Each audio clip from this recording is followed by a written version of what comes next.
It happened in the middle of the night, on Friday, January 3rd, 2026. There was no public warning, no live broadcast, no official announcement in advance. In Caracas, under cover of darkness, a carefully planned operation reached its final stage. Within a few hours, Venezuela's president, Nicolás Maduro, would no longer be in his country. He would be in U.S. custody.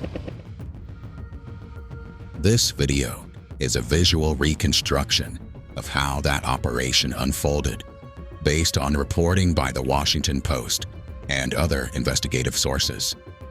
What follows is not speculation.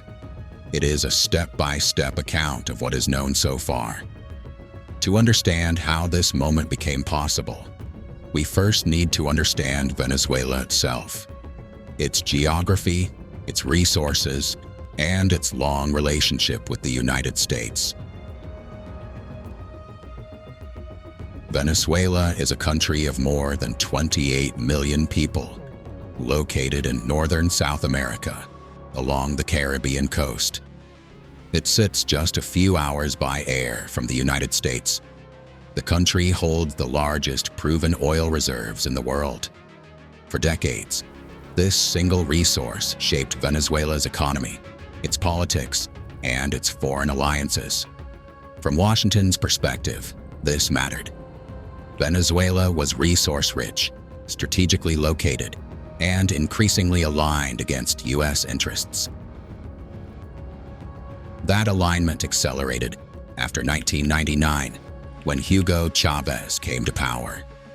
His political project reshaped Venezuela's institutions, and when Nicolás Maduro later succeeded him, that system largely remained in place. Key industries were nationalized. American oil companies were pushed out. At the same time, Venezuela strengthened ties with countries opposed to U.S. influence. China and Russia expanded their presence, offering loans, investment, military cooperation, and political backing, often tied to long-term access to Venezuelan oil. Over time, Venezuela was no longer viewed as a domestic crisis alone. It became a strategic issue. For years, Nicolás Maduro ruled amid economic collapse, hyperinflation, mass emigration, and widespread shortages. Millions of Venezuelans left the country. Institutions weakened. Outside Venezuela, pressure increased. In the United States, on March 26, 2020, federal prosecutors formally accused Maduro and members of his inner circle of running a criminal network linked to drug trafficking and narco-terrorism. Despite these charges, Maduro remained in power. From Washington's standpoint, the situation was no longer sustainable. Behind the scenes, planning had already begun. According to U.S. officials familiar with the process, the operation was referred to internally by a code name. It was used for coordination, not public messaging. Some sources later described it as absolute resolve. The operation was not improvised. It was prepared over many months. U.S. military and intelligence agencies worked together to build what they call a pattern of life. This involved tracking Maduro's movements, routines, and locations over time.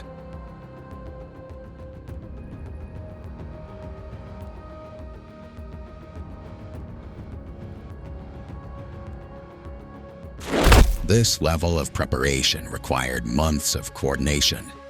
The objective was not to storm a palace. It was to identify a narrow window, a moment of vulnerability, without triggering chaos or civilian harm. This is why timing mattered as much as force. By early December, U.S. officials say the operation was technically ready. One key variable remained uncertain: timing. On Friday night, weather conditions shifted.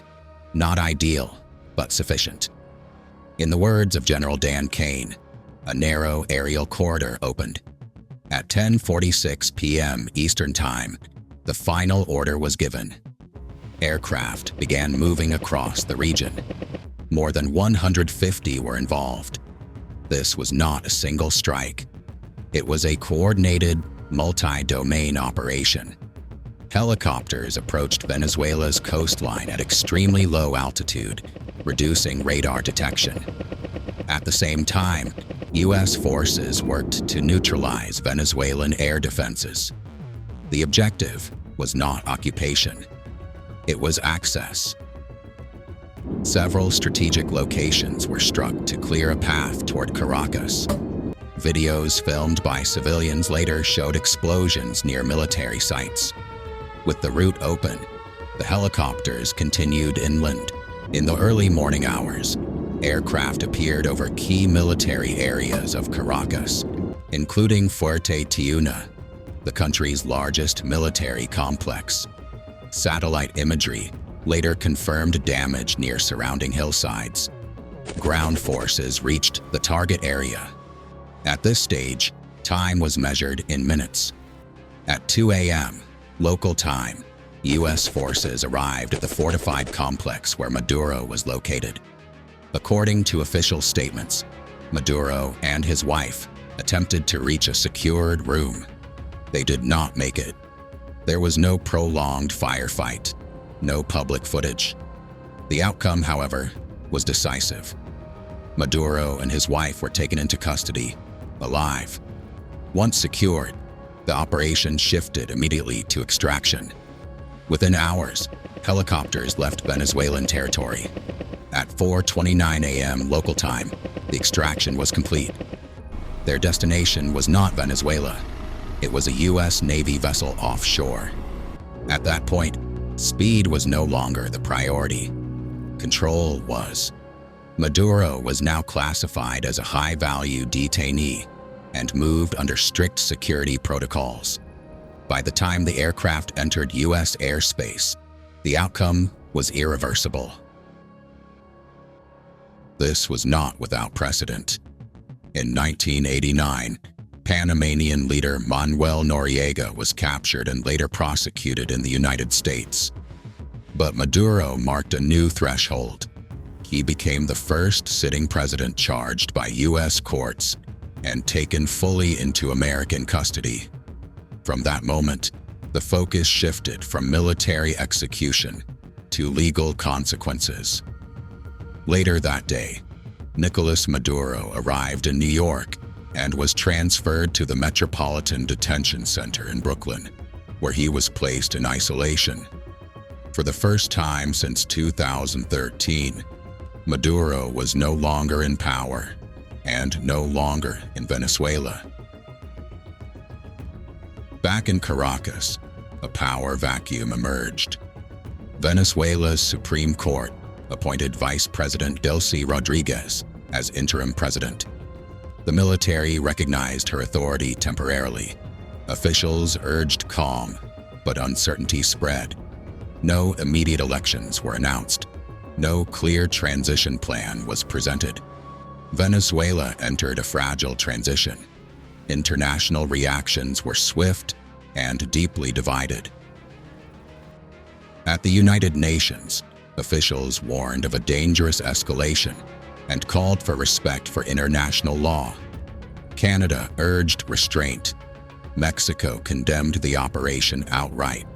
Brazil and Colombia called for dialogue. Europe rejected Maduro's legitimacy, but insisted on legal boundaries. Russia and China denounced a violation of sovereignty.